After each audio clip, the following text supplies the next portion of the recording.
The moment Zara saw Derek walking toward her table at the coffee shop, her heart sank into her stomach like a stone dropped in deep water.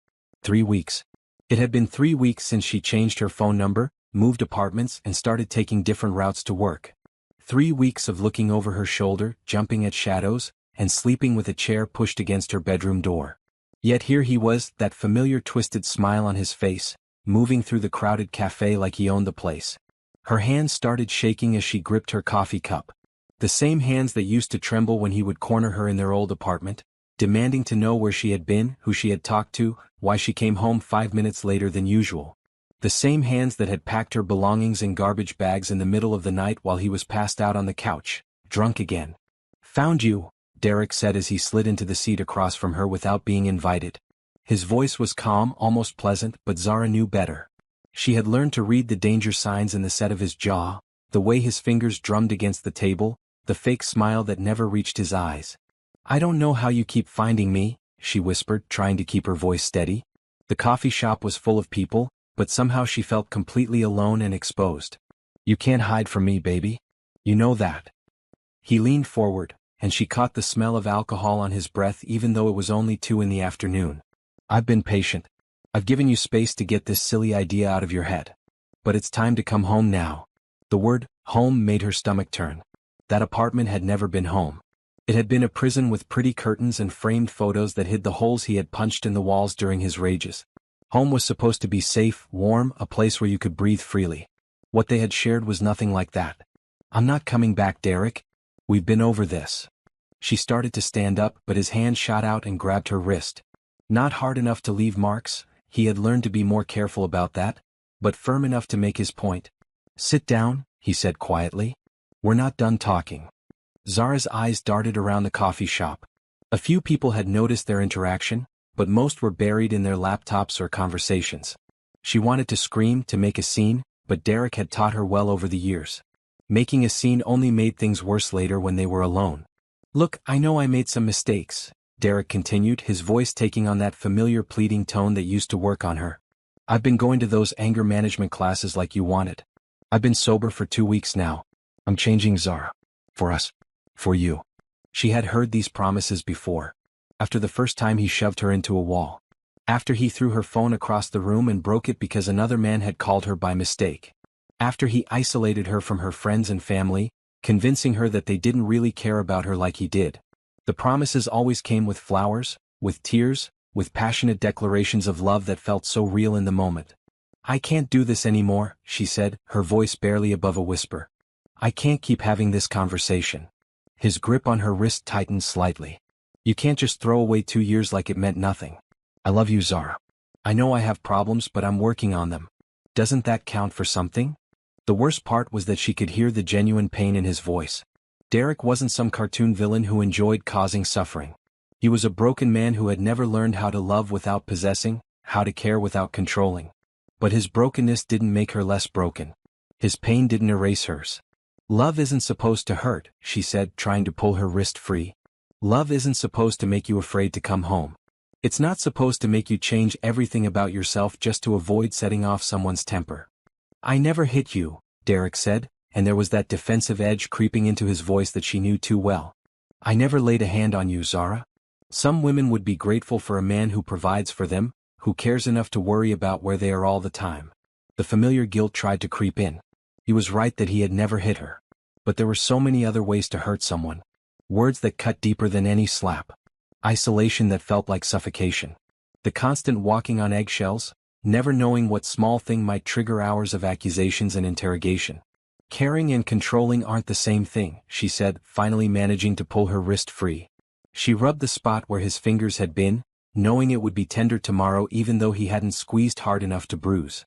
Derek's expression started to shift, the fake patience melting away to reveal the anger underneath. "You're being dramatic. You always do this, make me out to be some kind of monster when all I want is to take care of you. You can't make it on your own, Zara. You couldn't even keep a job before you met me." That was another lie he had convinced her to believe for too long. She had quit her job at his insistence, because he said he made enough money for both of them, because he wanted her to be home when he got off work, because her boss was too friendly, and it made Derek uncomfortable. Every choice that had made her smaller, more dependent, more trapped, had been presented as his way of loving her. "I have a job now," she said. "I have my own apartment. I'm doing fine on my own." "For now," Derek said, and something cold flickered in his eyes. "But you can't avoid me forever. This city isn't that big. And you can't stay scared forever either. Eventually you're going to want someone to come home to. Someone who knows you better than anyone else ever could." The threat was subtle but clear. He would keep finding her. Keep showing up at her work, her favorite places, anywhere she tried to build a new life. The restraining order she had considered getting would only make him more careful, not stop him entirely. And worst of all, part of her was tired. Tired of looking over her shoulder, tired of starting over, tired of being alone. "I need to go," she said, standing up quickly and grabbing her purse. "Please don't follow me." "This isn't over, Zara," Derek called after her as she hurried toward the exit. "You can't run forever. I know you better than you know yourself. You'll realize you made a mistake, and when you do, I'll be waiting." She pushed through the glass doors of the coffee shop and stepped into the busy afternoon crowd on the sidewalk. Her heart was pounding so hard she felt dizzy. The familiar panic was setting in, the feeling that no matter where she went or what she did, she would never really be free. Derek had a way of making her feel like she was overreacting, like she was crazy for being afraid of someone who just loved her too much. But as she walked quickly down the street, trying to blend into the crowd, Zara knew she wasn't crazy. She was just tired of being afraid, and she had no idea how much longer she could keep running from a man who seemed determined to make her his forever, whether she wanted to be or not. The afternoon sun felt too bright, the noise of traffic too loud. Everything felt overwhelming when Derek showed up like this, reminding her that her freedom was more fragile than she wanted to admit. She needed to think, to figure out her next move, but first she needed to get somewhere safe where she could breathe again. Zara spent the rest of the afternoon walking aimlessly through downtown, taking random turns and checking over her shoulder every few minutes. By the time evening fell, her feet hurt from walking in heels and her mind was exhausted from the constant vigilance.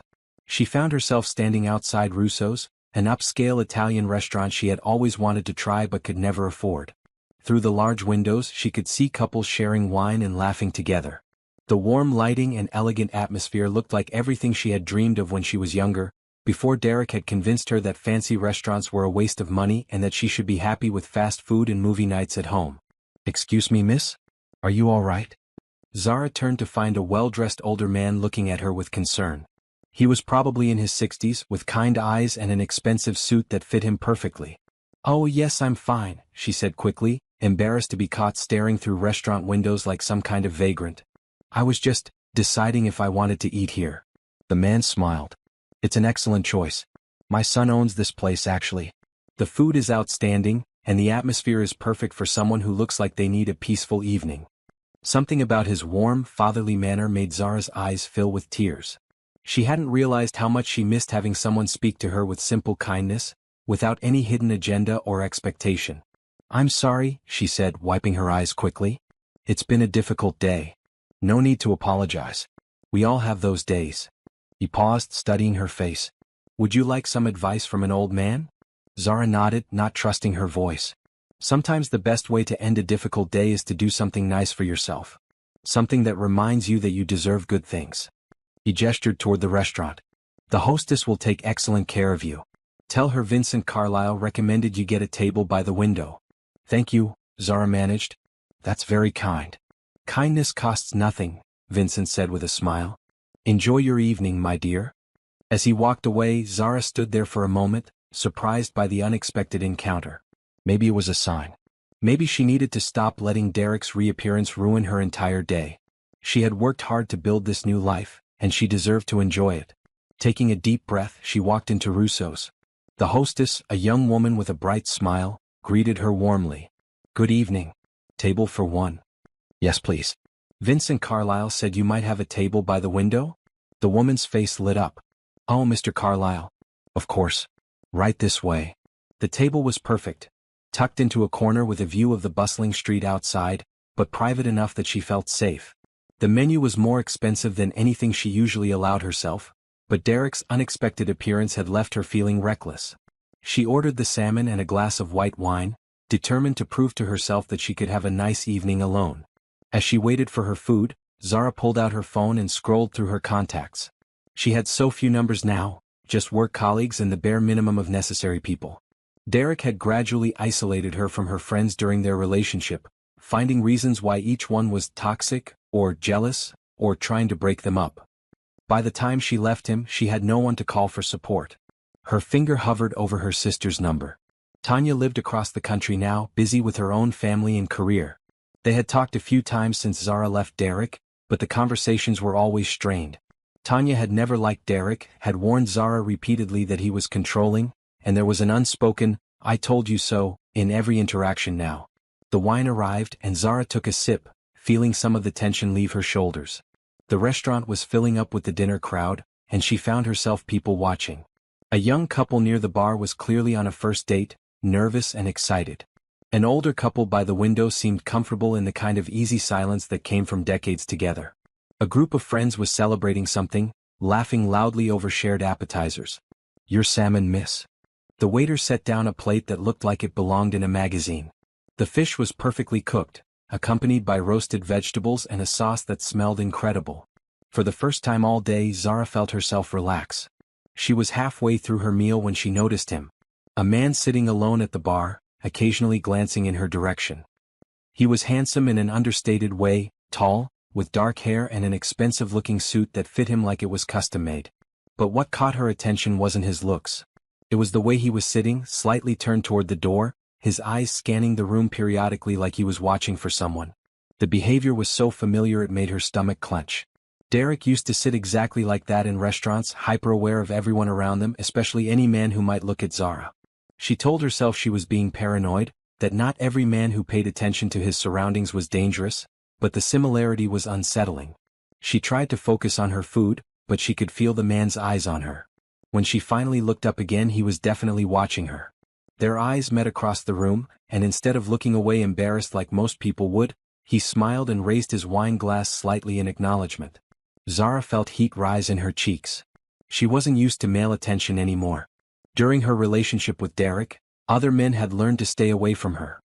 Derek made sure of that with his possessive behavior and hostile glares. Since leaving him, she had been so focused on rebuilding her life that she hadn't even considered the possibility of meeting someone new.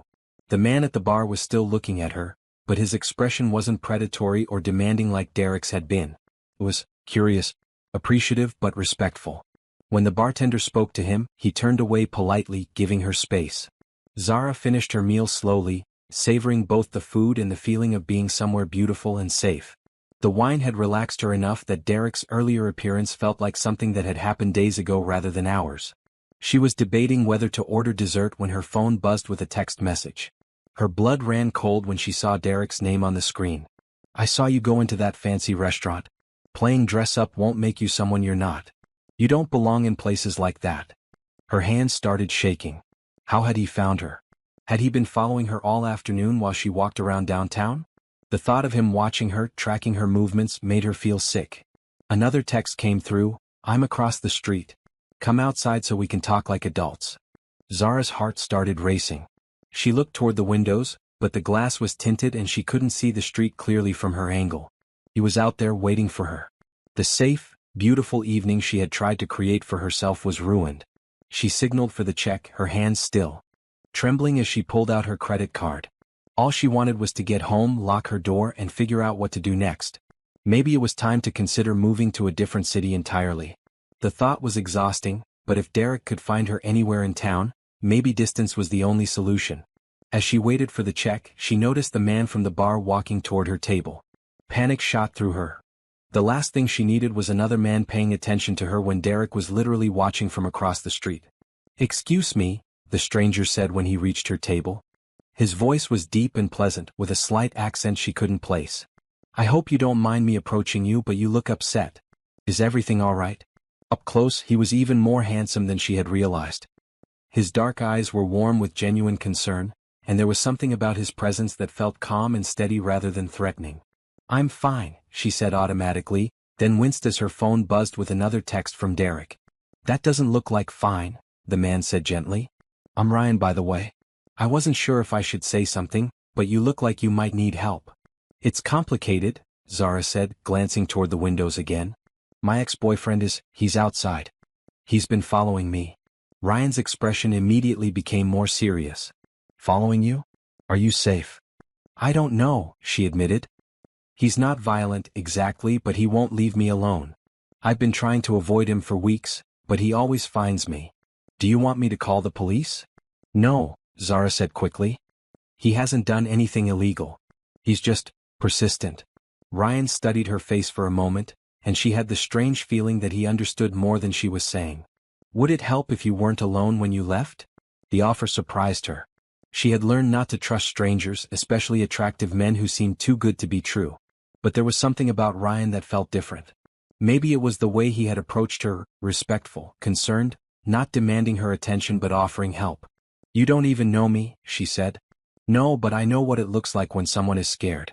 And I know that sometimes having another person around can change the whole dynamic of a situation. Zara's phone buzzed again. This time Derek's message was more direct. Stop playing games and come outside. You're embarrassing yourself. The familiar shame tried to creep in. Derek had always been good at making her feel like she was the one causing problems, like her fear and discomfort were character flaws rather than reasonable responses to his behavior. What exactly are you suggesting? She asked Ryan. Well, he said, sitting down across from her without permission, but somehow making it feel natural rather than intrusive, your ex is expecting you to leave alone and upset. What if you left looking happy and confident instead? What if he saw that other people find you interesting and worth spending time with? You want to pretend to be my boyfriend? I want to walk you safely to wherever you're going next, Ryan corrected. What happens after that is up to you. Zara looked at this stranger who was offering to help her, trying to figure out his angle. In her experience, men didn't help women without expecting something in return. But Ryan's offer felt genuine, and more importantly, she was running out of options. Okay, she said finally.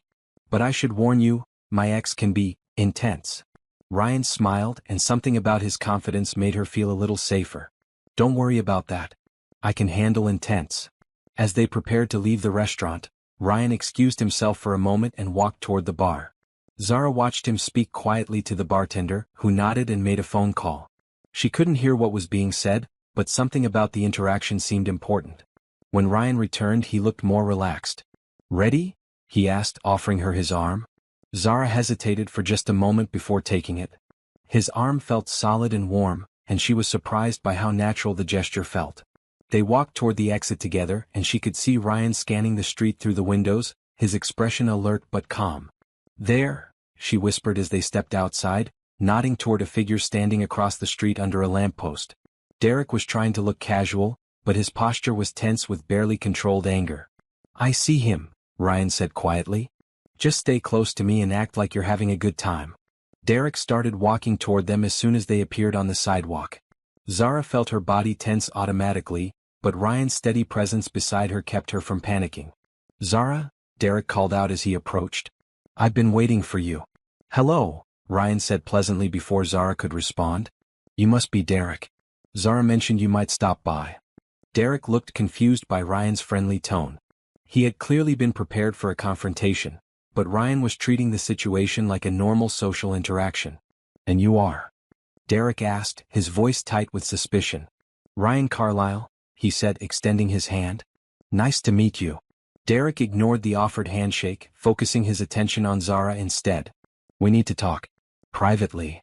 Actually, Ryan said smoothly, we were just heading to another spot for drinks. You're welcome to join us if you'd like. The invitation was clearly not genuine. Ryan's tone made it obvious he was being polite rather than welcoming, but it threw Derek off balance. He had been prepared for Zara to cower or for her companion to be confrontational. He didn't know how to respond to someone who was being cordially dismissive. Zara and I have things to discuss, Derek said, trying to regain control of the situation. Personal things. I'm sure you do, Ryan agreed. But maybe this isn't the best time or place for that conversation. The street outside a restaurant isn't really the ideal setting for working through relationship issues. Derek's face was starting to flush with anger. This doesn't concern you. You're right, Ryan said calmly. It doesn't. But Zara asked me to walk her to her car, so that's what I'm going to do. He looked at Derek directly, and something in his expression made it clear that the politeness was a choice, not a necessity. I'm sure you understand. For a moment, the three of them stood there in tense silence. Zara could feel the familiar knot of anxiety in her stomach as she waited for Derek's reaction. In the past, Any perceived challenge to his authority over her had resulted in hours of accusations and emotional manipulation. But something was different this time. Derek kept glancing at Ryan, clearly trying to assess him as a threat. Ryan was taller and broader than Derek, but more than that, he carried himself with a quiet confidence that suggested he wasn't easily intimidated. "Fine," Derek said finally. "But this isn't over, Zara. We still need to talk." "Maybe," she said, finding her voice for the first time since the confrontation began. "But not tonight." Derek's eyes flashed with anger, but he took a step back. "I'll call you tomorrow." "She'll think about it," Ryan said before Zara could respond. "Have a good evening, Derek." They walked away together, leaving Derek standing on the sidewalk. Zara didn't look back, but she could feel him watching them until they turned the corner. "My car is in the parking garage 2 blocks down," she said once they were out of sight. "Good. We'll make sure you get there safely." They walked in comfortable silence for a few minutes. Zara was processing what had just happened, amazed by how different the encounter had been from her usual interactions with Derek. Having someone else there had changed everything. Derek's intimidation tactics didn't work as well with an audience. "Thank you," she said finally. "I don't know what would have happened if you hadn't been there." "You would have figured it out," Ryan said. "You're stronger than you think." "I don't feel strong. I feel like I'm constantly running and hiding." "Running and hiding from someone who won't take no for an answer takes strength," Ryan pointed out. "A lot of people would have given up and gone back by now." They reached the parking garage, and Zara felt an unexpected sadness that the evening was ending. For a brief moment, she had felt protected and cared for without having to give up her independence in return. It was a feeling she hadn't experienced in years. "Can I ask you something?" she said as they stopped next to her car. "Of course. Why did you help me? You don't know anything about me or my situation. For all you know, I could be the problem in this scenario." Ryan was quiet for a moment, considering his answer. "I have a sister," he said finally. "She went through something similar a few years ago. I learned to recognize the signs, the way someone looks when they're scared but trying to hide it, the way they jump when their phone buzzes, the way they scan every room they enter looking for exits." "What happened to her?" "She got away. It took time and help from people who cared about her, but she built a new life. She's happy now." Zara felt tears prick her eyes. "I'm glad she made it out." "You will too," Ryan said with certainty. "This won't last forever." They stood there for a moment, neither wanting to end the conversation. Zara found herself studying Ryan's face, trying to memorize it. She had no idea if she would ever see him again, but she wanted to remember this feeling of being treated with kindness and respect. "I should probably go," she said reluctantly. "Probably," Ryan agreed, but he didn't step away from her car. "Ryan." "Yes."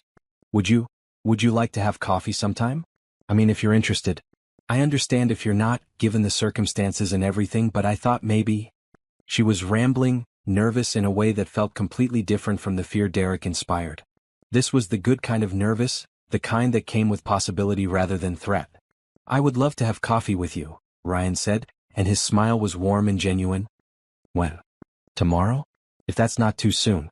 I know this whole situation is probably more drama than most people want to deal with." "Tomorrow is perfect." "And Zara?" "Yes. Everyone has drama. At least yours comes with a good reason to be cautious. That shows wisdom, not weakness." They exchanged phone numbers, and Ryan waited until she was safely in her car with the doors locked before walking away. As Zara drove home, she couldn't stop smiling. For the first time in months, she felt like something good might be possible in her life. She was almost to her apartment when her phone rang. Derek's name appeared on the screen, and her good mood instantly evaporated. She let it go to voicemail, but the damage was done. The fear was back, creeping into her chest and making it hard to breathe. When she got home, she checked all the locks twice and pushed a chair against the door. Then she listened to Derek's voicemail. "Who is this guy, Zara? Where did you meet him? You think you can just replace me with some stranger you picked up at a restaurant? I know you better than that. You're not the type of person who talks to random men. So either you've been lying to me about seeing someone else, or this is all an act to make me jealous. Either way, we're going to talk about it. I'll give you tonight to think about what you want to say, but tomorrow we're having a real conversation. Just the two of us." Zara deleted the message and turned off her phone.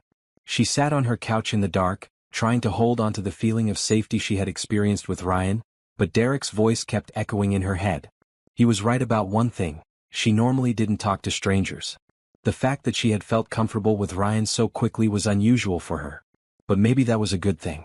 Maybe it meant she was healing, becoming more like the person she used to be before Derek convinced her that everyone was a threat and he was the only one she could trust.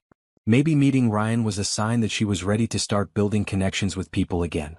She fell asleep on the couch that night, still wearing her dress from dinner, dreaming about dark eyes and a gentle voice that made her feel safe. Zara woke up to someone pounding on her door. Disoriented and still in yesterday's clothes, she stumbled toward the sound, her heart racing. Through the peephole, she could see Derek standing in her hallway, his hair messy like he had been running his hands through it. "I know you're in there, Zara. Your car is in the parking lot." She checked the time on her phone, 6:30 a.m. He had been up all night, probably walking around the city working himself into a rage. This was Derek at his most dangerous, when he had convinced himself that he was the victim and she was being unreasonable. "Go away, Derek," she called through the door. "I'm not talking to you right now. We need to discuss what happened last night. You embarrassed me in front of that guy, making me look like some kind of stalker when all I want is to work things out with my girlfriend." "I'm not your girlfriend anymore. Don't say that. You don't mean that." His voice was getting louder, and Zara worried about her neighbors complaining. "Look, I'm sorry I got upset yesterday. I know I came on too strong. But seeing you with another man, it made me crazy. You have to understand that." This was the pattern she knew so well. Derek would push and push until she gave in, then he would apologize and promise to do better, then the cycle would start all over again. The apologies always sounded sincere because in his mind, his behavior was justified by his feelings. "I understand that you're upset," she said, trying to keep her voice calm. "But that doesn't give you the right to show up at my apartment at 6 in the morning. This is harassment, Derek." "Harassment? For wanting to talk to someone I love? For trying to save our relationship?" Now he sounded genuinely hurt, and Zara felt the familiar guilt trying to creep in. "I'm not some stranger, Zara. I'm the man who took care of you for 2 years. The man who was ready to marry you." The mention of marriage made her stomach turn. Derek had brought up marriage frequently during their relationship, but always as a way to make her feel guilty for not being grateful enough. "Look how much I love you," he would say. "I want to marry you, and you're worried about stupid things like me checking your phone. Derek, please just go home. We can talk later, but not like this." When can we talk? "You won't answer my calls, you moved without telling me where, you changed your number. How are we supposed to work things out if you won't even communicate with me?" The reasonable tone was back, the one that used to make her doubt her own perceptions. Derek was very good at making himself sound like the rational one who just wanted to fix things, while painting her as dramatic and unreasonable. "I need space," she said. "I need time to think." "You've had 3 weeks to think. How much more time do you need?" "I'm trying to be patient here, but you're not giving me anything to work with." Zara leaned against the door, feeling trapped. Even with a locked door between them, Derek's presence felt overwhelming. She could picture him on the other side, probably pacing back and forth, working himself up into an even bigger emotional state. Her phone buzzed with a text from Ryan. "Good morning. Looking forward to coffee later. I hope you slept well." The simple, kind message felt like a lifeline. Here was someone who wasn't demanding anything from her, wasn't trying to make her feel guilty for having boundaries. Someone who had helped her without expecting anything in return. "I have to go to work," she called to Derek. "I can't do this right now." "It's Saturday, Zara. You don't work on Saturdays." He was right, and the fact that he still knew her schedule after 3 weeks apart was unsettling. How much was he still monitoring her life? "I have plans today," she said. "With him? With that guy from last night?" Derek's voice immediately became sharp with suspicion. "You just met him yesterday and you're already making plans with him? That's not like you, Zara. You don't trust people that easily." "Maybe I'm changing." "People don't change that much that fast. Something's not right about this whole situation." Derek was quiet for a moment, and Zara could almost hear him thinking. When he spoke again, his tone was different, calculating rather than emotional. "I did some research on your new friend," he said. "Ryan Carlisle. Interesting family name. You know what I think? I think you're trying to make me jealous by dating someone with money. But guys like that don't date girls like you seriously, Zara. They have fun with you and then they go back to their own kind." The words hit exactly where Derek intended them to. All her old insecurities about not being good enough, smart enough, successful enough came flooding back. During their relationship, Derek had been very good at reminding her of all the ways she fell short, all the reasons she should be grateful that someone like him wanted to be with her. "That's not what this is about," she said, but her voice sounded less certain than before. isn't it? You met him in an expensive restaurant you can't afford, he swoops in like some kind of hero, and now you're having coffee with him. It sounds like a fantasy, Zara. And fantasies don't last. Part of her knew that Derek was trying to manipulate her, trying to make her doubt herself and the connection she had felt with Ryan. But part of her wondered if he was right. What did someone like Ryan, clearly wealthy, confident, successful, want with someone like her? I need you to leave, she said, trying to sound stronger than she felt. Fine. I'll go. But think about what I said, okay? I know you better than anyone and I know when you're making a mistake. Don't throw away something real for something that's just going to hurt you. She heard his footsteps moving away from the door, then the sound of the elevator. Only then did she allow herself to breathe normally again.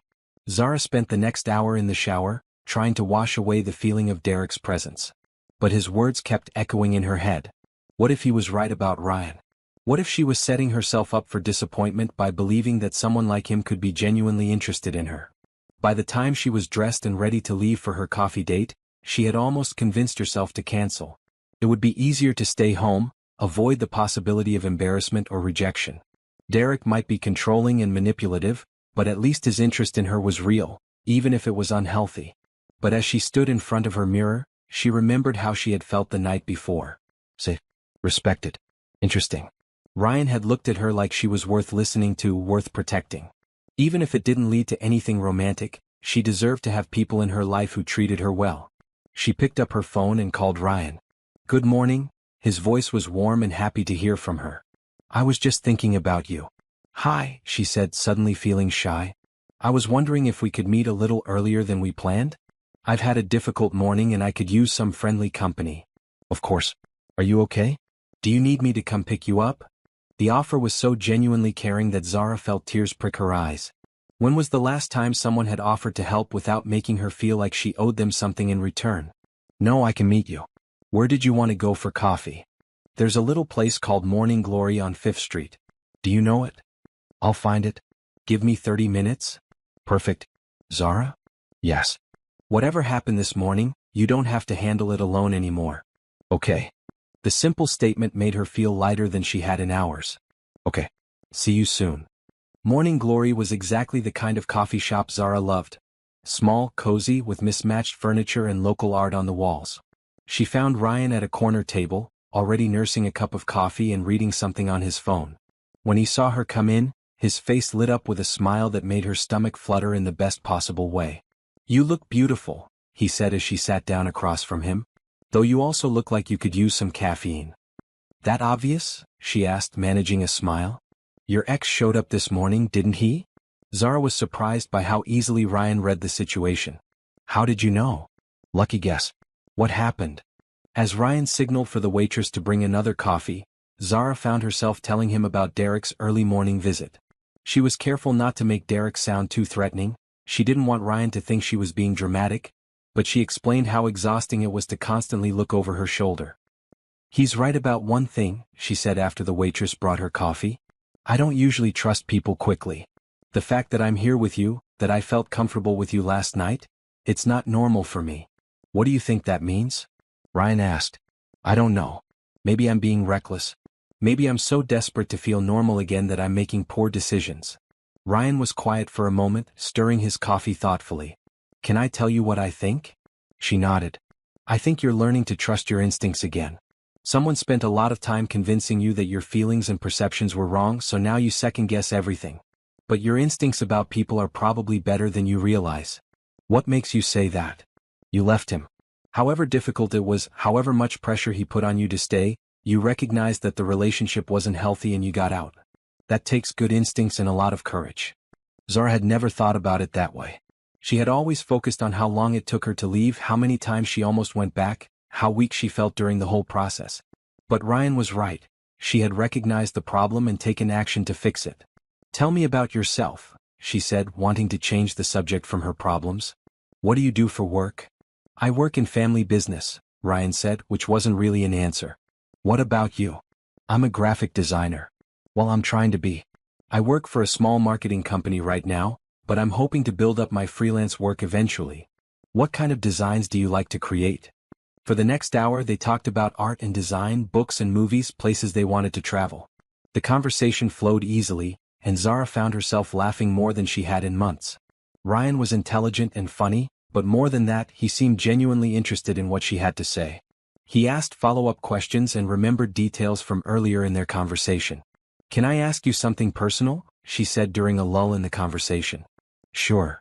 Last night, when you were talking to the bartender before we left the restaurant, what was that about?" Ryan smiled. "You're observant. I was asking him to keep an eye on the situation outside, maybe call for backup if things got heated with your ex." "Backup? Security? My family has some connections in the city. I wanted to make sure we had options if Derek became aggressive." There was something about the way Ryan said connections that made Zara curious, but before she could ask more questions, her phone started ringing. Derek's name appeared on the screen. "Don't answer it," Ryan said gently. "He'll just keep calling." "Then let him keep calling. You don't owe him your time or attention every time he decides he wants to talk." The phone stopped ringing, then immediately started again. Derek was nothing if not persistent. Other people in the coffee shop were starting to look in their direction. "I should take this," Zara said. "Just to make him stop." "Zara, no. Every time you answer his calls, you're teaching him that harassment works. You're rewarding the behavior you want him to stop." She knew Ryan was right, but the ringing phone was making her anxious. Derek would interpret her not answering as a slight, and his anger would just build up until their next confrontation. "You don't understand," she said. "If I ignore him, he'll just get worse. He's already getting worse. Ignoring your boundaries, showing up at your apartment, calling repeatedly, this is escalation. And it's going to keep escalating whether you answer his calls or not." The phone stopped ringing, then immediately buzzed with a text message. Then another. Then another. "He's texting now," Zara said, looking at her phone. "Don't read them." "What?" "Don't read the messages. Every time you read one, you're giving him access to your thoughts and emotions. You're letting him control how you feel even when he's not physically present." Zara stared at Ryan, realizing he was absolutely right. She had been so focused on managing Derek's emotions, on trying to keep him calm and prevent his anger from building up, that she had never considered simply refusing to engage. But what if it's important? What if there's an emergency? Then he can call 911 like everyone else. "Zara, emergencies don't happen via text message every day. This is just another way for him to maintain control over your attention." Her phone buzzed again. And again. Derek was sending message after message, probably getting more frustrated with each one she didn't respond to. "This is hard," she admitted. "I know. But you're stronger than you think." Ryan reached across the table and covered her hand with his. The touch was gentle and warm, completely different from Derek's possessive grabbing. "What if we turned off your phone for the rest of our coffee date?" he suggested. "Just for an hour or two. The world won't end, and you deserve to have a conversation without interruptions." The idea of turning off her phone felt both terrifying and liberating. She had become so accustomed to being available to Derek whenever he wanted her attention that the thought of being unreachable felt like freedom. "Okay," she said, powering down her phone. "But just for a little while." "Good girl," Ryan said, and there was pride in his voice that made her feel warm all over. With her phone off, Zara felt like she could breathe again. They ordered pastries and talked about lighter topics. Ryan told her about his travels, his love of architecture, his complicated relationship with his family's expectations. Zara found herself sharing stories about her childhood, her dreams of starting her own design business, her fear that she had wasted too many years in a relationship that held her back. "You haven't wasted anything," Ryan said firmly. "Everything you've been through has taught you something valuable about what you want and what you won't accept.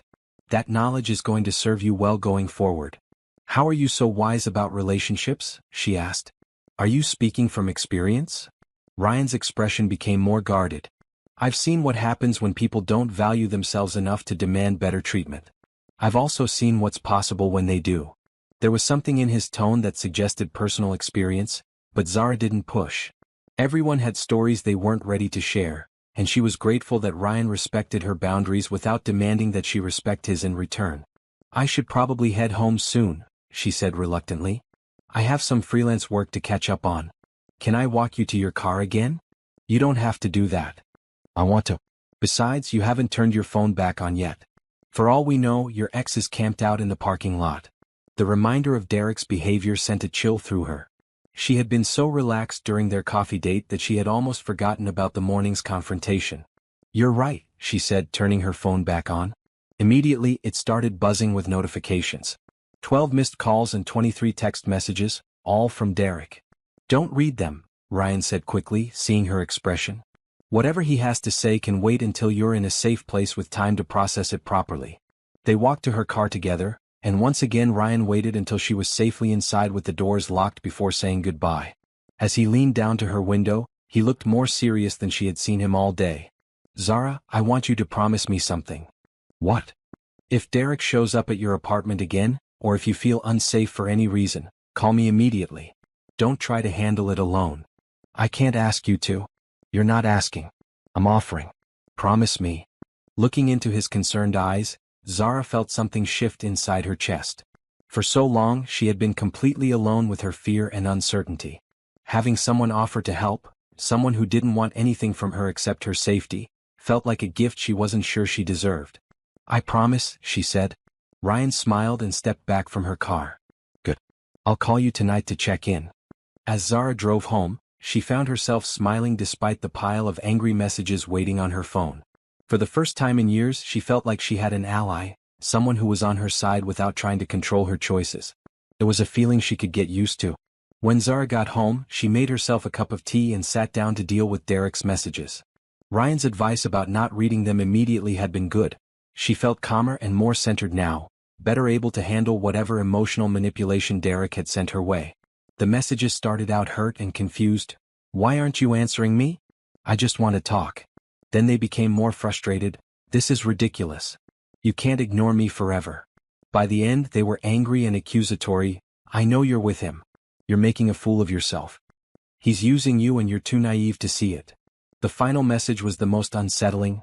I saw you two at that coffee shop looking all cozy. You never looked that happy with me. Maybe you were never as committed to our relationship as you pretended to be. A chill ran down Zara's spine. Derek had been watching them. He had followed her to Morning Glory and spent their entire coffee date spying on them from somewhere nearby. The violation felt enormous. She couldn't even have a peaceful conversation without Derek inserting himself into the situation. She was still processing the implications when her phone rang. This time it was her sister Tanya calling from California. Hey sis, Tanya's voice was warm but concerned. I got a weird call today. Someone claiming to be your boyfriend called my office asking about you. Zara's stomach dropped. What did he say? He said his name was Derek and that you two were having relationship troubles. He wanted to know if you had been in touch with me if I knew about some new guy you were dating. He said he was worried about you making bad decisions. What did you tell him? Nothing. I told him I didn't know who he was and that if he was really your boyfriend, you would have mentioned him to me. Then I hung up and called you immediately. Zara felt sick. Derek had somehow found Tanya's work number and called her, trying to get information about Zara's life. It was another boundary crossed, another escalation in his campaign to maintain control over her. Zara, what's going on? Who is this guy? For the next 30 minutes, Zara found herself telling her sister everything. About Derek's controlling behavior during their relationship, about her escape 3 weeks ago, about his refusal to accept that things were over. She also told her about meeting Ryan, about how different she felt when she was with someone who treated her with respect. I'm proud of you for leaving, Tanya said when Zara finished. I was worried for a long time, but I didn't know how to bring it up without pushing you away. I wish I had talked to you sooner. You weren't ready then. But you're ready now and that's what matters. Tanya paused. This Derek guy sounds dangerous though. The fact that he tracked down my number and called my workplace, that's not normal behavior. I know. I'm scared of what he might do next. Have you considered getting a restraining order? I've thought about it, but I'm not sure I have enough evidence. He hasn't threatened violence or damaged my property. He's just persistent. Persistent to the point of harassment. Showing up at your apartment uninvited, following you around the city, calling your family members. That's stalking, Zara. Hearing her sister use the word stalking made Zara's situation feel more real and more serious. She had been so focused on managing Derek's emotions and avoiding confrontation that she hadn't fully acknowledged how abnormal his behavior had become. What should I do? Document everything. Save all his messages, keep a record of when and where he shows up, note down every interaction.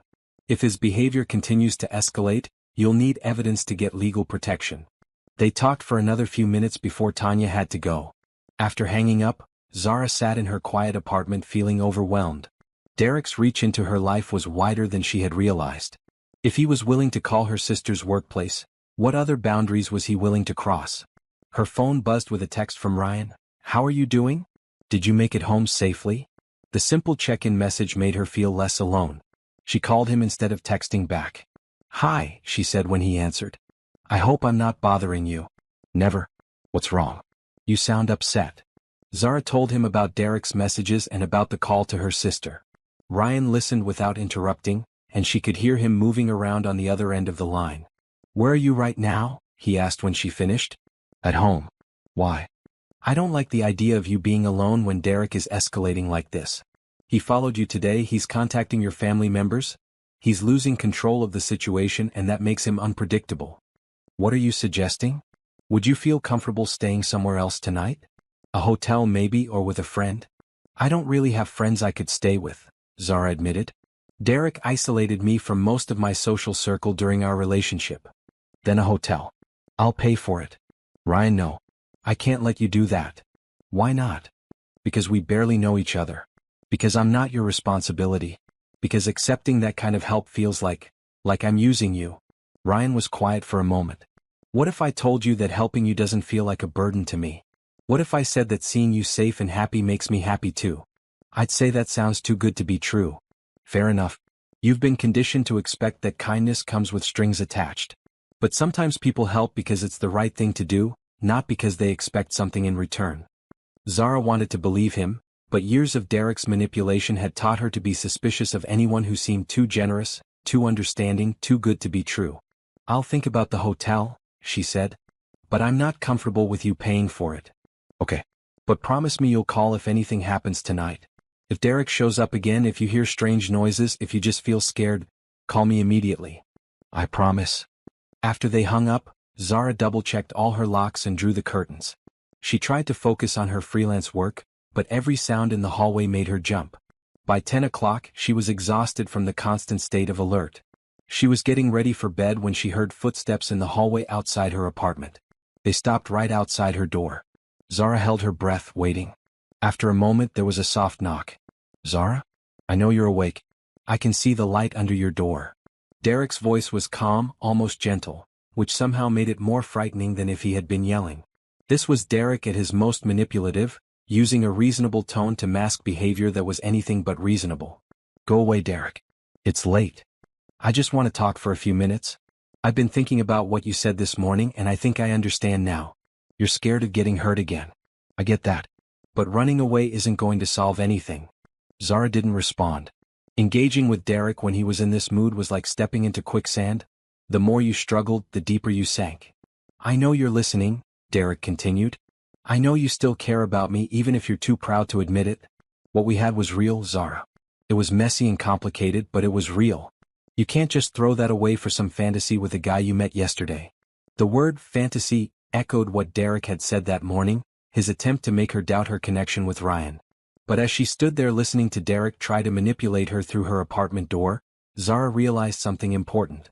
Her feelings about Ryan might be new and uncertain, but her feelings about Derek were crystal clear. She didn't want this, the fear, the manipulation, the constant walking on eggshells. She didn't want to spend her life managing someone else's emotions at the expense of her own peace and safety. I'm calling the police if you don't leave, she said. For what? Standing in a hallway? Talking to someone I care about? Derek's voice remained calm, but there was an edge to it now. You're being dramatic, Zara. This is exactly the kind of overreaction that made our relationship so difficult. The blame shifting was so familiar it almost made her laugh. Somehow, Derek showing up at her apartment at 10 o'clock at night was her fault for overreacting to it. Instead of arguing, Zara picked up her phone and called Ryan. Derek is outside my apartment, she said as soon as he answered. He won't leave. I'm on my way. Stay on the line with me. Ryan, you don't have to. I'm already in my car. Are your doors locked? Yes. Good. Don't open them for anyone except me. Zara could hear Derek still talking outside her door, his voice getting slightly louder and more insistent. He was telling her about all the things he had changed about himself, all the ways he was trying to be better for her, all the reasons she should give him another chance. He's not leaving, she told Ryan. He will. I'm 5 minutes away. True to his word, Ryan arrived quickly. Zara heard different voices in the hallway, Ryan's calm but firm tone, Derek's defensive responses. She couldn't make out the exact words, but the tone of the conversation was clear. Derek was being told to leave and he wasn't happy about it. After a few minutes there was a knock on her door. "Zara, it's Ryan. Derek is gone." She opened the door to find Ryan standing in her hallway, looking concerned but not shaken. Whatever had happened between him and Derek, Ryan had handled it with the same quiet confidence he seemed to bring to every situation. "Are you okay?" she asked. "I'm fine. Are you?" Zara realized she was trembling. The confrontation with Derek, even through a closed door, had left her feeling scared and exhausted. "I don't think I can keep doing this," she said. "He's not going to stop. He's just going to keep escalating until... I don't know what he'll do." Ryan studied her face for a moment, then made a decision. "Pack a bag. You're staying somewhere else tonight." "Ryan, I told you. Not a hotel. My place. I have a guest room and security in my building. Derek won't be able to get to you there. I can't impose on you like that." "You're not imposing. You're accepting help from someone who cares about what happens to you." Zara looked into Ryan's steady, concerned eyes and felt something inside her chest release. She was tired of trying to handle everything alone. She was tired of being scared in her own home. Maybe it was time to accept that she needed help, and that accepting it didn't make her weak or dependent. "Okay," she said. "Thank you." As she packed a small overnight bag, Zara felt like she was taking a step toward something new and unfamiliar. She had no idea what was going to happen between her and Ryan, but for the first time in weeks she felt like she might actually be safe. Ryan's apartment was nothing like what Zara had expected. She had imagined something modern and cold, the kind of sterile luxury space that rich men seem to prefer. Instead, his place was warm and comfortable, filled with interesting art and books that looked like they had actually been read. "This is beautiful," she said, looking around the spacious living room with its view of the city lights. "Thank you. I spend a lot of time here, so I wanted it to feel like home rather than a showpiece." The guest room was equally welcoming, with a comfortable bed and its own bathroom. Ryan showed her where everything was, gave her towels and an extra phone charger, and made sure she had everything she needed. "I'll be right down the hall if you need anything," he said. "And Zara? You're safe here. The building has excellent security, and Derek doesn't know where I live." "How can you be sure?" "Because very few people know where I live. I value my privacy." There was something in Ryan's tone that reminded Zara how little she actually knew about him.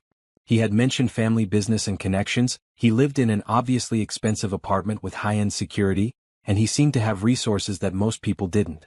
But he had never been specific about what he did for work or why he was able to help her so easily. "Ryan, can I ask you something?" "Of course. What do you do for a living?" "I mean, specifically?" Ryan was quiet for a moment, and Zara got the impression he was deciding how much to tell her. "My family owns several businesses," he said finally. "I help manage them. It's not very exciting, but it pays the bills." It was the same vague answer he had given before, and Zara sensed there was more to the story. But she was too tired and emotionally drained to push for details. Whatever Ryan's secrets were, he had shown her nothing but kindness and respect. That had to count for something. "Thank you for everything," she said. "For helping me today, for letting me stay here. I know this isn't what you signed up for when you asked me to coffee. Actually, it's exactly what I signed up for." "What do you mean?" Ryan smiled, but his expression was serious. "I mean that when I see someone who needs help, I help them. It's not complicated or heroic. It's just the right thing to do. Most people would have walked away by now. The drama, the ex-boyfriend showing up everywhere, it's a lot to deal with. You're worth dealing with it for." The simple statement made Zara's chest feel warm and tight. She couldn't remember the last time someone had made her feel valuable just for being herself, without requiring her to earn their attention or affection. "I should let you get some rest," Ryan said. "Tomorrow we can figure out next steps for keeping you safe long-term." After he left, Zara took a long hot shower and put on her pajamas. For the first time in weeks she felt truly relaxed. The apartment was quiet and peaceful, and she knew Derek had no way of finding her here. She was brushing her teeth when her phone rang. Derek's name appeared on the screen, and her brief moment of peace evaporated. She almost didn't answer, remembering Ryan's advice about not rewarding Derek's harassment. But something made her pick up the call. "What do you want, Derek?" "I want to know where you are." His voice was tight with barely controlled anger. "You disappeared with that guy again. This is becoming a pattern. Where I am is none of your business. Everything about you is my business. We were together for 2 years, Zara.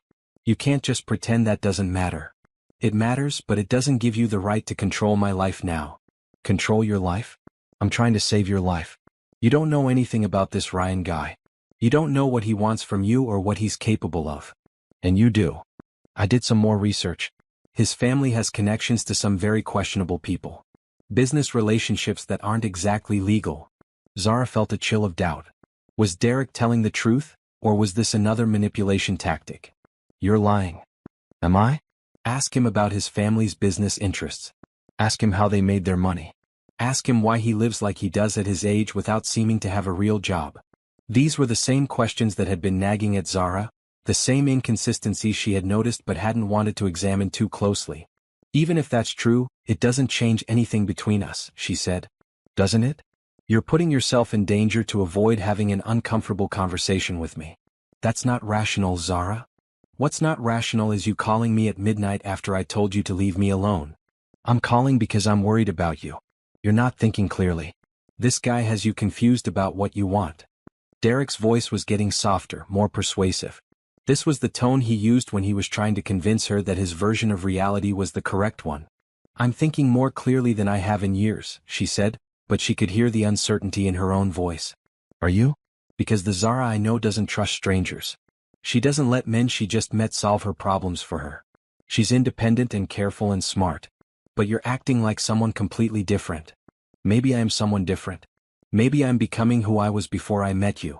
Or maybe you're so desperate to prove that you don't need me that you're making dangerous choices. Zara ended the call without responding, but Derek's words stayed with her. Was she being reckless? Was she so eager to escape Derek's control that she was walking into a different kind of trap? She lay awake for a long time that night, staring at the ceiling and trying to sort through her conflicted feelings. Everything Derek had said about Ryan's mysterious background was probably true. Ryan was clearly wealthy and secretive about his work. But did that make him dangerous? Or was Derek just trying to poison her mind against anyone who might offer her a way out?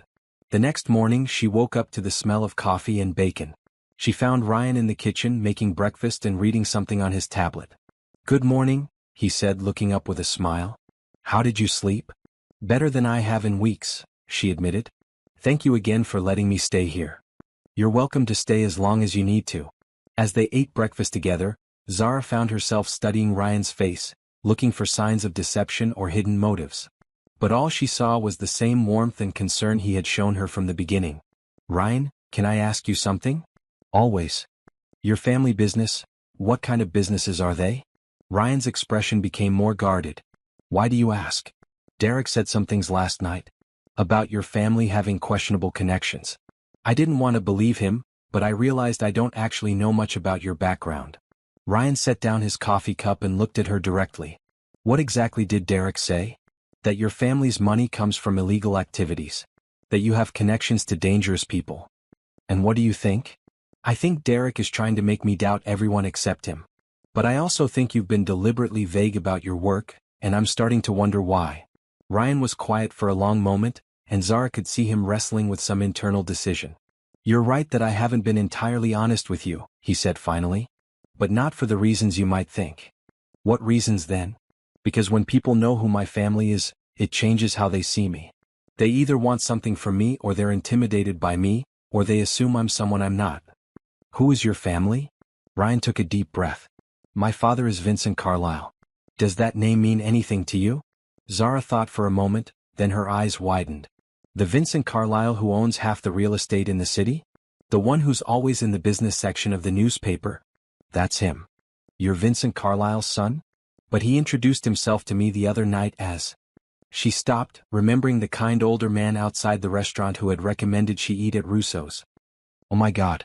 That was your father, wasn't it? Ryan nodded. He owns Russo's among other things. When I told him I had met someone special there, he was curious enough to go see for himself. So you're... Rich? Yes. Very rich.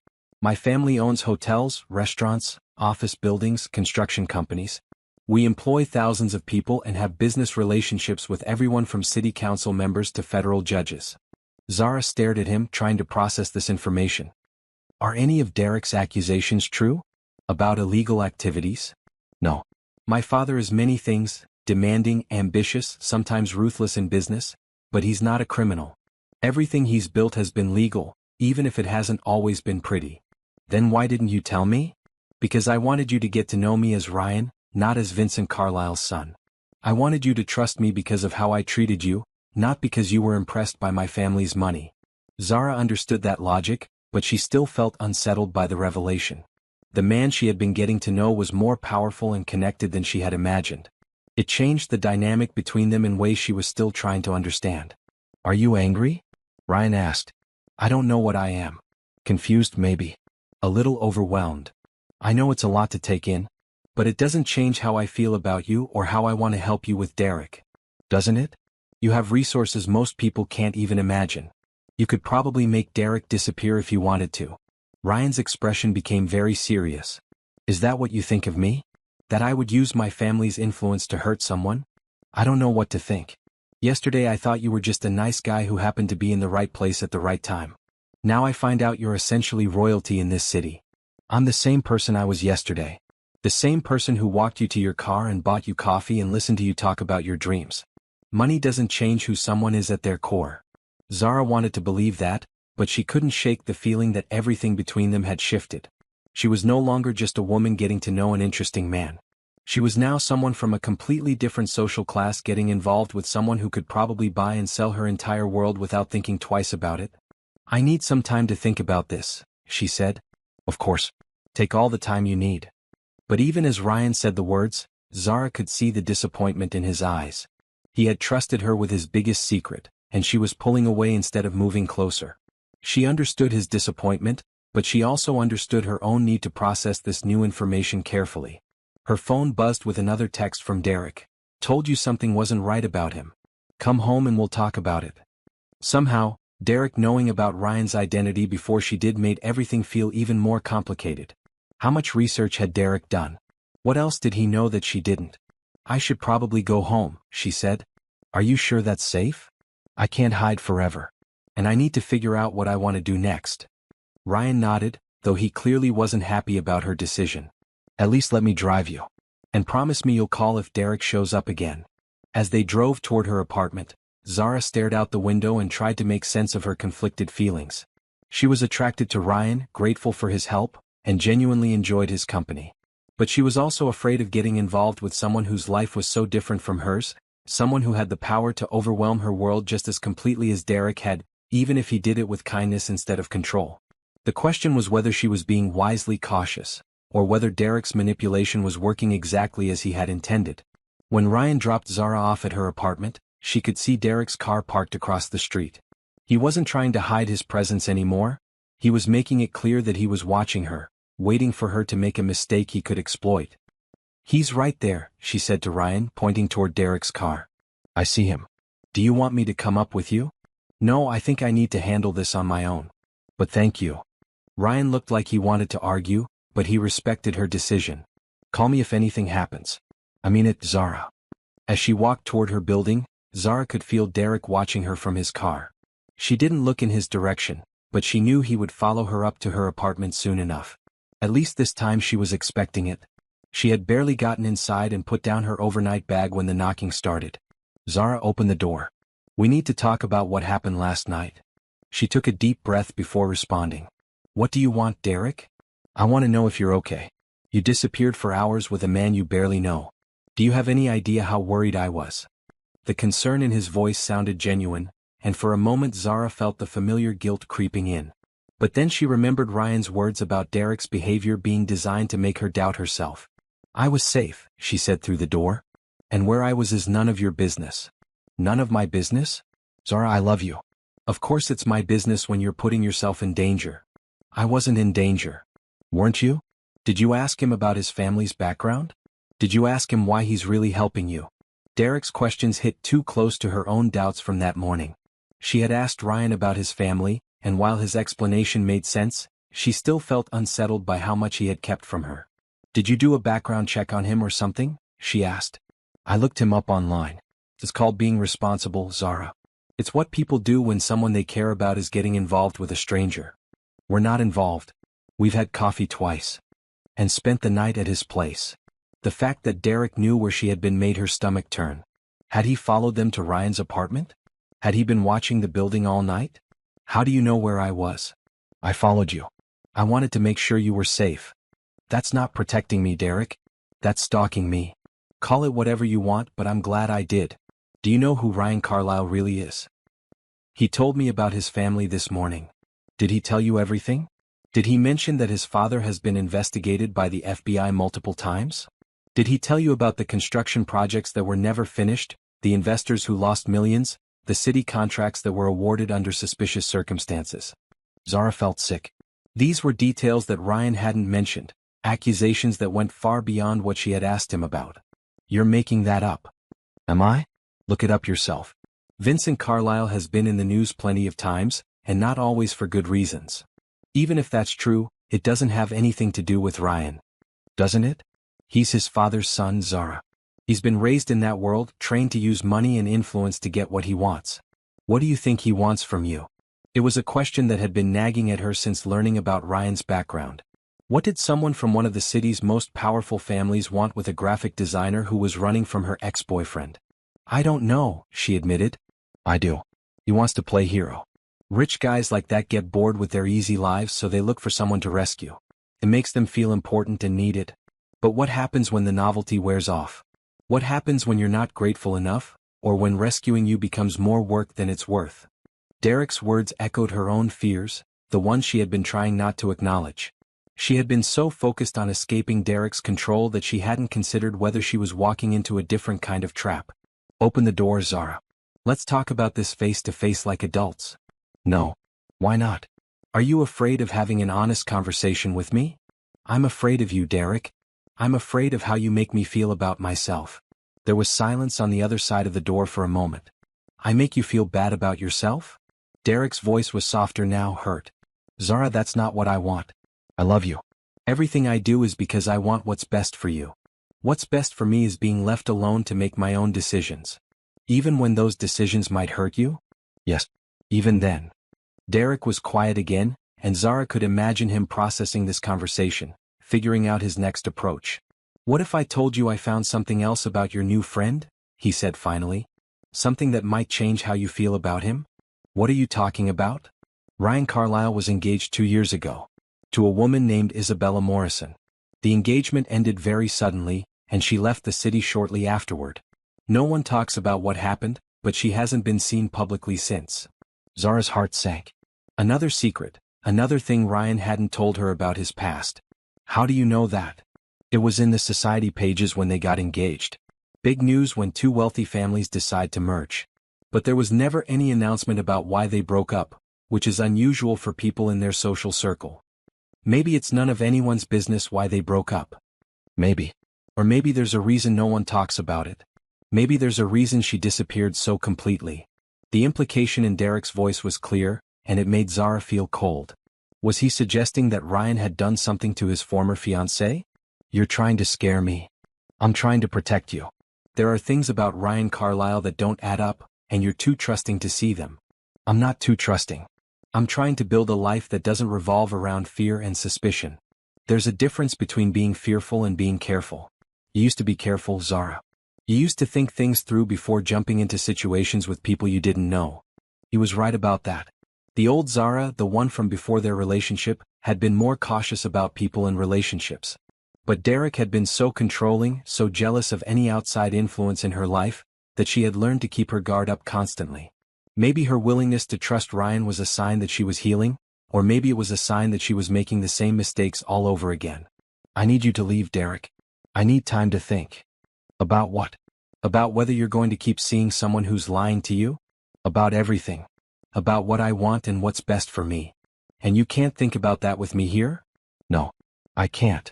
Derek was quiet for a long moment. When he spoke again, his voice was resigned rather than angry. Okay. I'll go. But Zara? Be careful. Please. Whatever you think of me, whatever mistakes I've made, I do care about what happens to you. Don't let your anger at me cloud your judgment about other people. She heard his footsteps moving away from her door, then the sound of the elevator. Only then did she allow herself to breathe normally.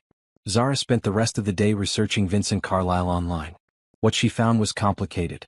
He was indeed a powerful businessman with holdings throughout the city, but his success had come with controversy. There had been investigations into some of his business practices, though no charges had ever been filed. There had been questions about how certain city contracts were awarded to his companies. There had been lawsuits from investors and former business partners. But there had also been charitable donations, community development projects, and testimonials from employees who had worked for his companies for decades. Vincent Carlyle was clearly a complex man who operated in a world where the lines between legal and illegal, ethical and unethical, were often blurred. She also found the engagement announcement Derek had mentioned. Ryan and Isabella Morrison had been engaged 2 years ago, and according to the article, they had been planning a spring wedding. But there was no follow-up story about the wedding being called off, no announcement about the end of the engagement. It was as if Isabella had simply vanished from the social scene. By evening, Zara was more confused than ever. She believed that Ryan was genuinely trying to help her, but she also couldn't ignore the fact that he came from a world she didn't understand, with complications she couldn't predict. And Derek, despite his controlling behavior, had been right about several things regarding Ryan's background. Her phone rang and Ryan's name appeared on the screen. "Hi," she said, answering on the third ring. "Hi. How are you doing? Any problems with Derek today? He came by earlier. We talked through the door. What did he want?" Zara hesitated. She wanted to ask Ryan about Isabella Morrison, about his father's business controversies, about all the things Derek had brought up. But she also didn't want to sound like she was interrogating him or that she believed everything Derek told her. "He's still trying to convince me that you're dangerous," she said finally. "And what do you think?" I don't know what to think anymore. Everything feels complicated." Ryan was quiet for a moment. "Would it help if we talked in person? I could come over, or you could come here, or we could meet somewhere neutral. I don't think Derek is watching me right now, but I'm not sure. Maybe somewhere public would be better. There's a bookstore cafe on Maple Street. It's quiet and has good coffee. Would that work?" "Yes." "Give me an hour?" "Perfect." "Zara?" "Yeah. Whatever Derek told you today, whatever doubts you're having, we can work through them." "Okay." His voice was so warm and reassuring that Zara felt some of her anxiety ease. Maybe Derek was wrong about Ryan's motives. Maybe the complications of Ryan's background didn't have to affect their relationship. Maybe she was overthinking everything because Derek had trained her to be suspicious and fearful. "Okay," she said. "I'll see you in an hour." As she got ready to leave, Zara caught sight of herself in the mirror. She looked tired and stressed, like someone who had been carrying too much weight for too long. She wanted to believe that meeting Ryan would help clarify things, would give her the answers she needed to move forward with confidence. But as she grabbed her keys and headed for the door, she couldn't shake the feeling that she was about to step into even deeper water, where the currents were stronger and the bottom was much harder to see. The bookstore cafe was exactly what Zara needed: quiet, cozy, and filled with the kind of people who were more interested in their books than in eavesdropping on other people's conversations. She found Ryan at a corner table, already nursing a cup of coffee and looking genuinely happy to see her. "You look tired," he said as she sat down across from him. "I feel tired. This whole situation with Derek is exhausting." "What did he say to you today?" Zara ordered a latte from the waitress, then took a deep breath. "He told me about your former fiancée, Isabella Morrison." Ryan's expression immediately became more guarded. "What about her?" "That you were engaged 2 years ago, and that she disappeared after the engagement ended. He implied that something happened to her, something suspicious." "And you believed him?" "I don't know what to believe. You haven't exactly been forthcoming about your past relationships." Ryan was quiet for a long moment, staring into his coffee cup. When he looked up, his eyes were sad in a way that made Zara's chest ache. "Isabella and I were engaged," he said finally. "We had known each other since we were children. Our families moved in the same social circles. Everyone expected us to get married eventually. What happened? I realized that I didn't love her the way she deserved to be loved. And she realized that she was more in love with the idea of being married than she was with me specifically. That doesn't sound suspicious." "It wasn't. But when you're from families like ours, private matters don't stay private for long." Isabella was embarrassed by the broken engagement, especially since it was her decision to call it off. She moved to Europe to avoid the gossip and social pressure. "She called it off?" "Yes. She said she wanted to marry someone who looked at her the way I looked at other women. She was right. I cared about her, but I wasn't in love with her." Zara felt some of her tension ease. Ryan's explanation sounded honest and reasonable, nothing like the dark implications Derek had made. "How do you look at other women?" she asked. Ryan smiled, and something in his expression made her pulse quicken. Like they're the most interesting person in the room. Like I want to know everything about them, what makes them laugh, what scares them, what they dream about when they think no one is paying attention. Is that how you look at me? From the moment I saw you in that restaurant, yes. The simple honesty in his voice made Zara feel warm and nervous at the same time. This was what she had been afraid of, the intensity of her connection with Ryan, the way he made her feel like she was someone worth pursuing and protecting. Derek also told me about your father's business controversies, she said. The investigations, the lawsuits. Ryan's jaw tightened slightly. My father is a successful businessman in a competitive industry. Success at that level always comes with controversy and criticism. But he's never been charged with anything illegal. What about the investors who lost money? The construction projects that were never finished? Real estate development is risky. Sometimes projects fail, sometimes investors lose money. It's unfortunate, but it's not criminal. Ryan's answers were reasonable, but Zara could hear a defensive edge in his voice that hadn't been there before.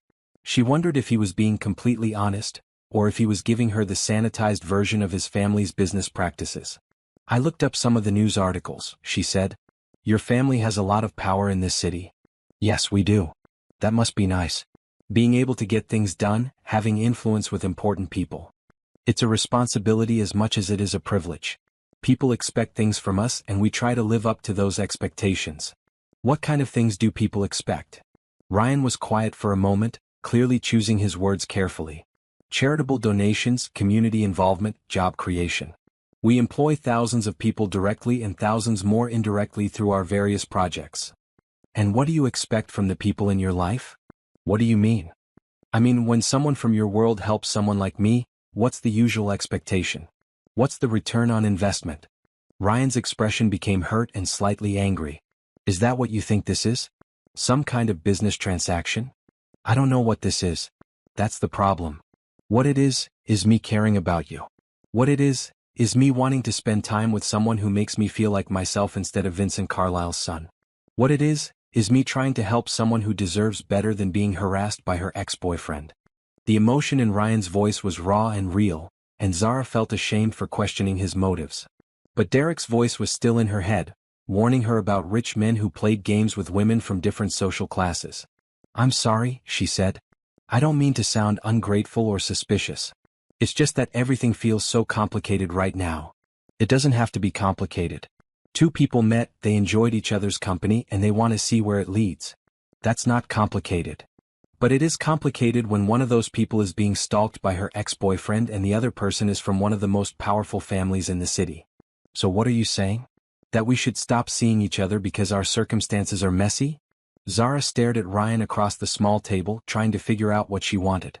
She was attracted to him, she enjoyed his company, and she felt safer with him than she had in months.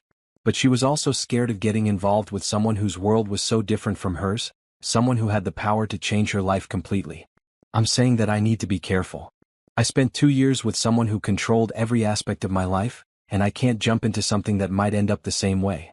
You think I want to control you? I think you have the power to control me whether you want to or not. I think your money and influence could overwhelm my life just as completely as Derek's jealousy did, even if you did it with the best intentions. Ryan leaned back in his chair, studying her face. What would make you feel less overwhelmed? I don't know. Maybe if we took things slower? Maybe if I had time to build my own life before getting too involved in yours? That sounds reasonable. What does taking things slower look like to you? Maybe we see each other once a week instead of every day. Maybe we keep things casual until I figure out how to handle Derek and get my life stabilized. And what about your safety? Derek isn't going to stop harassing you just because we're taking things slow. I'll figure it out. Maybe I'll get a restraining order or move to a different apartment or, I don't know. But I need to handle it myself instead of relying on you to rescue me. Ryan nodded slowly. I understand. You need to feel like you're in control of your own life. Yes. Okay. We'll take things at whatever pace you're comfortable with. But Zara? Yes. I'm still going to worry about you. And if Derek escalates his behavior, I'm still going to want to help. Not because I think you can't handle it yourself, but because I care about you. I can accept that. They sat in comfortable silence for a few minutes, both processing the conversation.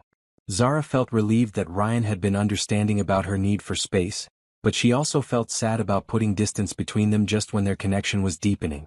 Can I ask you something? Ryan said. Sure. When you were with Derek, did you ever have moments where you forgot about all the problems and just enjoyed being with him? Yes. In the beginning, especially. That's part of what made it so hard to leave. The good moments were really good. I don't want you to have to choose between feeling safe and feeling happy. I want you to have both. I want that too. I just don't know how to get there. Maybe we figure it out together. Slowly, carefully, at whatever pace feels right to you. Zara looked into Ryan's patient, understanding eyes and felt something settle in her chest. Maybe she didn't have to choose between safety and connection. Maybe she could have both if she was careful and if Ryan was as genuine as he seemed to be. I'd like that, she said. As they walked out of the cafe together, Zara felt more hopeful than she had in days. Taking things slow might not solve all her problems, but it gave her time to figure out what she really wanted instead of just reacting to Derek's harassment and manipulation. She was so focused on her conversation with Ryan that she didn't notice Derek's car following them at a distance, or the way he pulled out his phone to take pictures as Ryan walked her to her car and kissed her gently on the cheek before saying goodbye. By the time Zara got home, Derek had already uploaded the photos to a fake social media account and sent them to several gossip blogs with captions questioning what Vincent Carlisle's son was doing with a nobody graphic designer, and speculating about whether the relationship was serious or just a rich man's temporary amusement. Derek smiled as he sent the final message. If Zara wanted to play games with men from different social classes, he would make sure she understood exactly what that meant for both of them. Zara woke up the next morning to 17 missed calls and 43 text messages. Her heart immediately started racing, thinking Derek had escalated his harassment overnight. But when she looked at her phone, most of the messages were from numbers she didn't recognize. The first few texts were from coworkers. Saw the photos online? Is that really you? And girl, call me ASAP.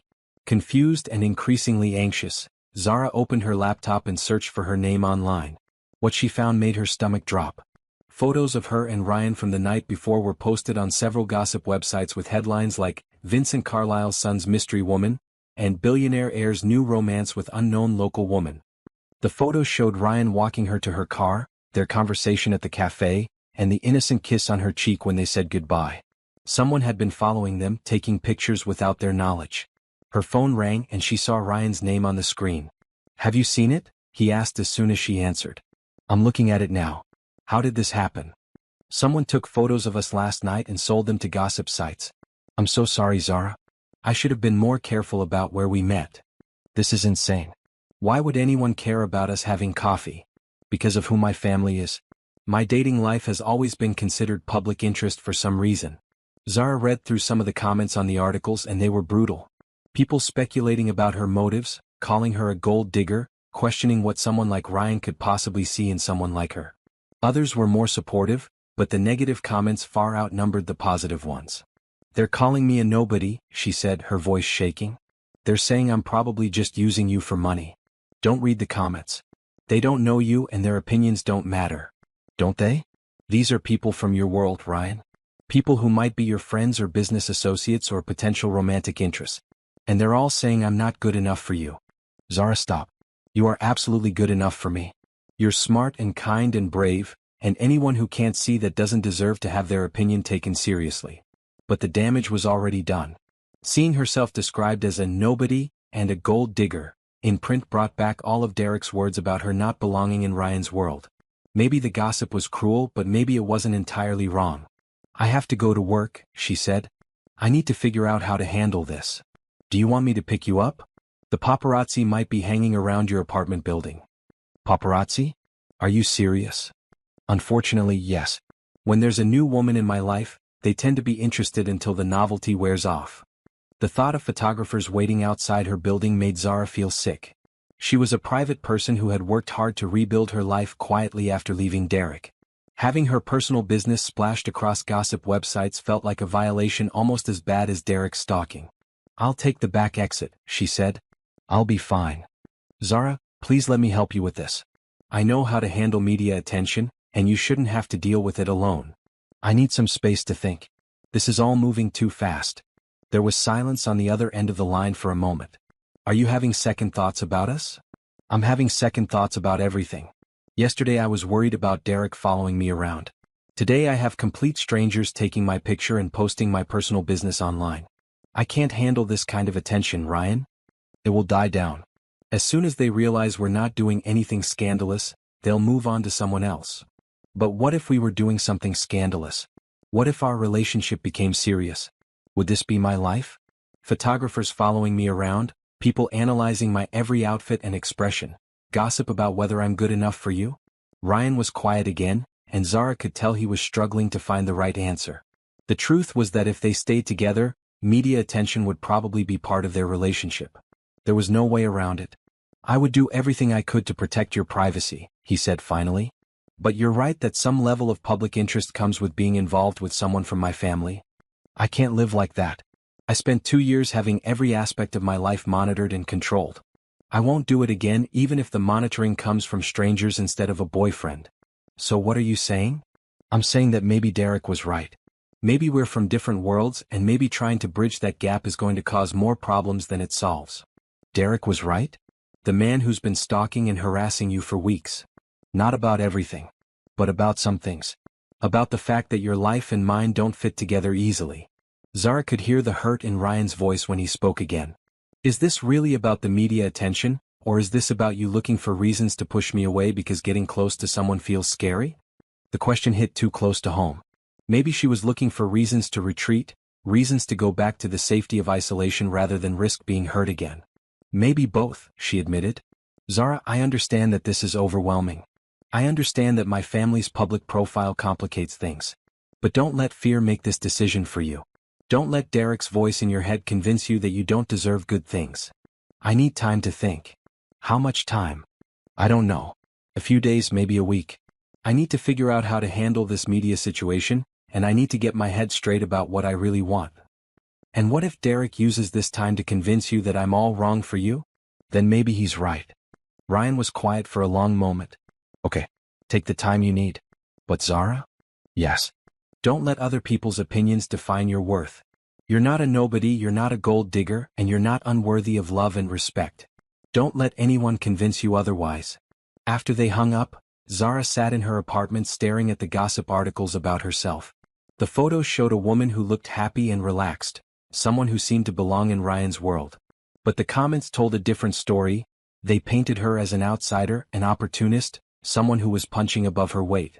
Her phone buzzed with a text from Derek. Saw the news. Are you ready to admit that I was trying to protect you from this kind of humiliation? For the first time in weeks, Derek's message didn't make her angry. Instead, it made her feel tired and defeated. Maybe he had been right about the fundamental incompatibility between her life and Ryan's. Maybe she had been naive to think that kindness and attraction were enough to overcome such different backgrounds and circumstances. She got ready for work, avoiding the front entrance to her building and taking a long route to the office. A few photographers were still hanging around, but they seemed to have lost interest when she didn't give them anything dramatic to photograph. At work, her colleagues were curious but supportive. Most of them thought the whole situation was exciting and couldn't understand why she seemed upset about dating someone wealthy and attractive. But they hadn't experienced Derek's controlling behavior, hadn't spent months rebuilding their sense of independence and self-worth. They didn't understand that privacy and autonomy felt more valuable than romance and luxury. By the end of the day, Zara had made a decision. She would take the week she had asked for, but she would spend it figuring out how to build a life that didn't depend on anyone else. Not Derek, not Ryan, not anyone. She would focus on her work, her goals, and her own healing. If Ryan was still interested after that, if the media attention died down and the complications seemed manageable, maybe they could try again.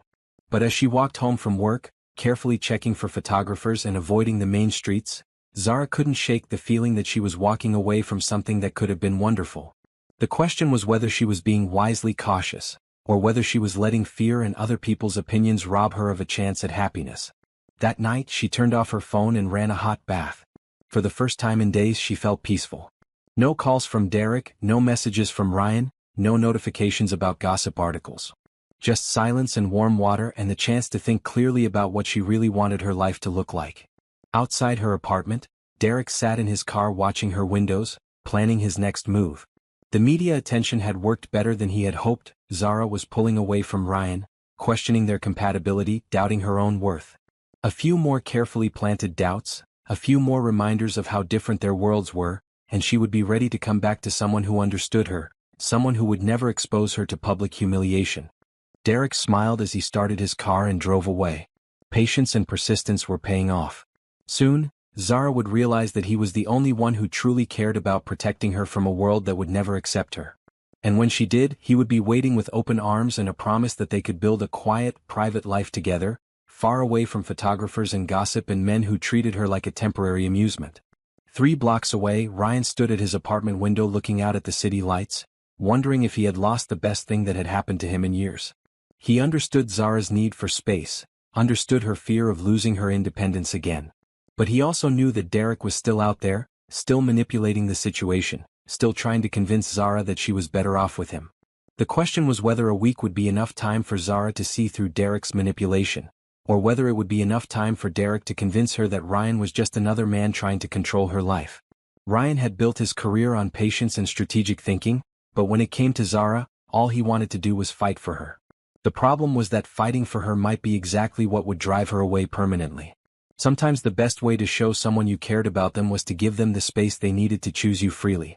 But as Ryan turned away from the window and tried to focus on other things, he couldn't shake the feeling that time was running out, and that Derek was using every minute of Zara's silence to his advantage.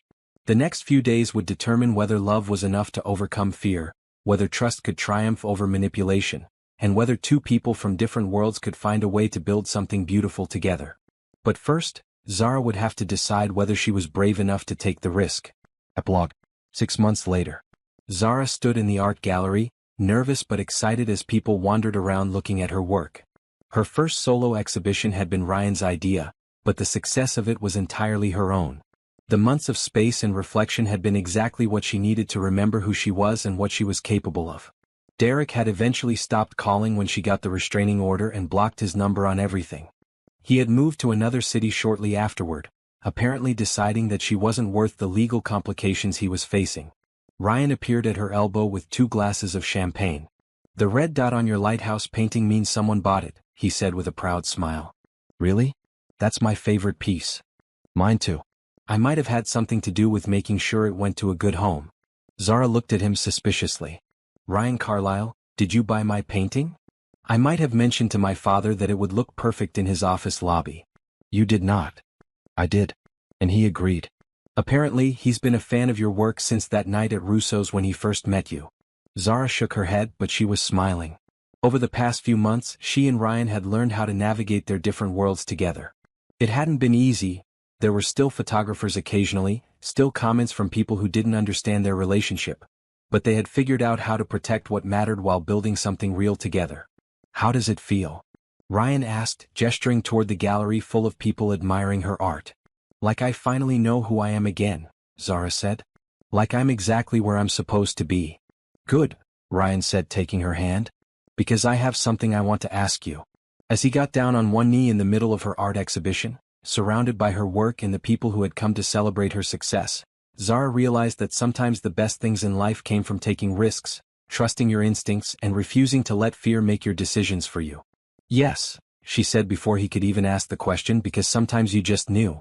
And as Ryan slipped the ring onto her finger and kissed her in front of everyone, Zara understood that she had finally found what she had been looking for all along.